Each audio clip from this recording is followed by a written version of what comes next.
Уважаемые дамы и господа, сегодня мы с моим коллегой, министром иностранных дел Исламской Республики Иран Аббасом Аракчи провели, как он, собственно, уже сказал, очень обстоятельные, полезные, предметные переговоры. Мы отметили прекрасный уровень политического диалога. В прошлом году наши президенты дважды встречались на международном форуме в Туркменистане и затем на саммите БРИКС в Казани. В сентябре состоялся визит председателя правительства Российской Федерации в Тегеран, где он был принят президентом Пешешкианом. Ну а в январе на саммите в Москве президенты России и Исламской Республики Иран подписали исторический договор о стратегическом партнерстве, в котором поставлены масштабные задачи развития наших отношений во всех областях, как в том, что касается двустороннего сотрудничества, так и в отношении координации наших действий на международной арене. В начале этого года в Тегеране состоялось заседание Каспийского экономического форума. Прошел он очень успешно, и мы поздравляем наших иранских друзей с этим мероприятием. Рассчитываем, что в этом году, в самые ближайшие месяцы, будут определены сроки проведения заседания Межправительственной комиссии по торгово-экономическому сотрудничеству. Контакты у нас продолжаются и в многостороннем формате, прежде всего в контексте получения Ираном статуса наблюдателя при Евразийском экономическом союзе, и мы ожидаем в самое ближайшее время вступления в силу межправительственного соглашения между членами Евразес и Исламской Республикой Иран о свободной торговле. Конечно же, это подтолкнет товарооборот на всем нашем пространстве с иранскими соседями. Несмотря на незаконные санкционные ограничения, о которых все хорошо знают, торговля у нас демонстрирует позитивную динамику. В прошлом году увеличился товарооборот более чем на 13%, и есть все основания полагать, что тенденция эта сохранится. Мы выразили удовлетворение тем, что все те шаги, которые требуется предпринять перед началом строительства железнодорожной ветки Решт-Астара, иранские друзья предпринимают, и рассчитываем, что в самое ближайшее время строительство начнется. Для этой цели будет предоставлен российский экспортный кредит. Участок Решт-Астара позволит сделать очень важный шаг, поскольку является частью необходимой для полноценного запуска международного транспортного коридора север-юг. Мы обсудили сотрудничество в сфере культурных обменов, в сфере гуманитарной, образовательной. Рассчитываем, что предстоящие в июне этого года ответные дни российской культуры в Иране будут тепло восприняты гражданами Исламской Республики и доставят им удовольствие.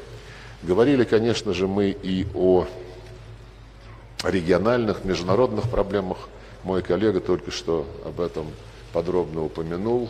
И Россия, и Иран выступают за то, чтобы любые кризисы, любые конфликты рассматривались исключительно на основе Устава ООН, на основе его принципов, прежде всего принципа суверенного равенства государств и всех остальных принципов в их полноте и взаимосвязи. Мы отметили неприемлемость применения односторонних экономических санкций, и в этой связи продолжим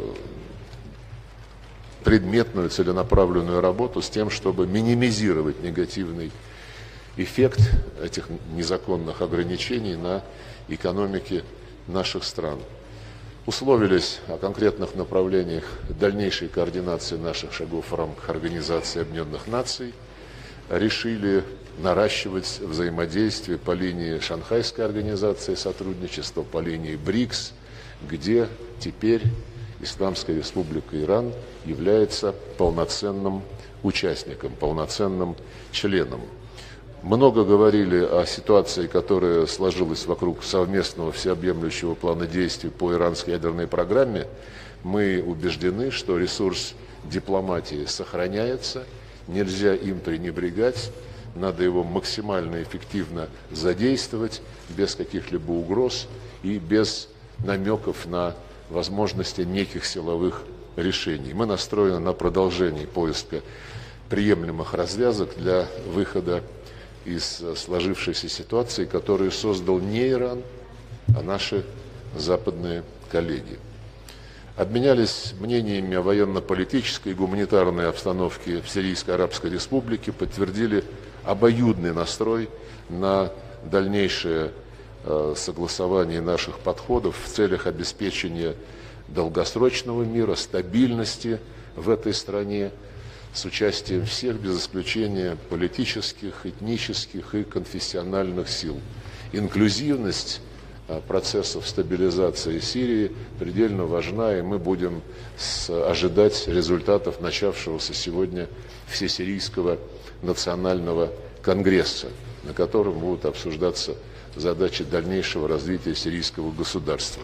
Там не все просто, сохраняются противоречия, в том числе, которые порой выливаются в боестолкновения, и мы всячески будем способствовать тому, чтобы ситуация успокоилась и не создавала угроз ни сирийскому народу, для нас его судьбы предельно важны, ни для народов соседних государств.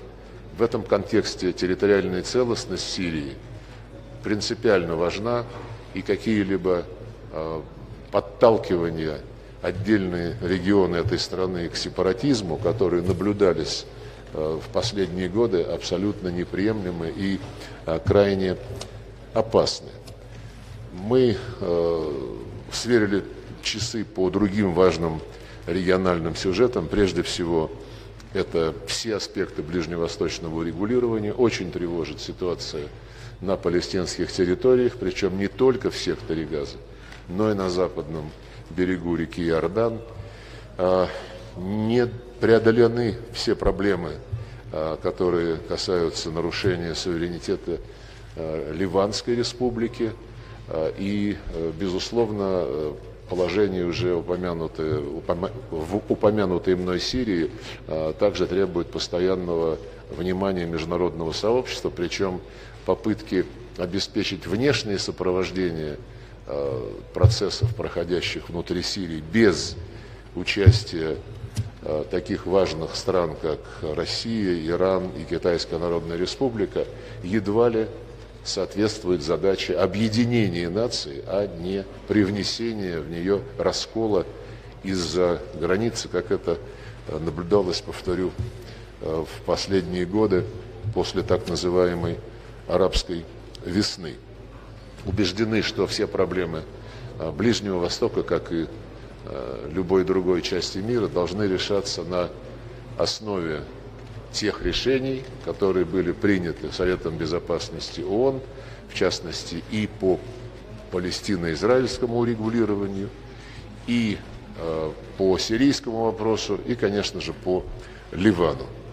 Мы говорили также о сотрудничестве в рамках Каспийской пятерки. Я уже упомянул об успешном проведении экономического форума в январе здесь, в Иране, и о нашем сотрудничестве по Афганистану, где мы взаимодействуем в различных форматах, включая и московские форматы, и встречи стран-соседей Афганистана, и четверку Китай, Иран, Россия, Пакистан. Затронули ситуацию на Украине и вокруг нее. Я выразил признательность иранским коллегам за взвешенную позицию, основанную на понимании первопричин этого кризиса и понимании, связанной с этим российской позиции, российских озабоченностей.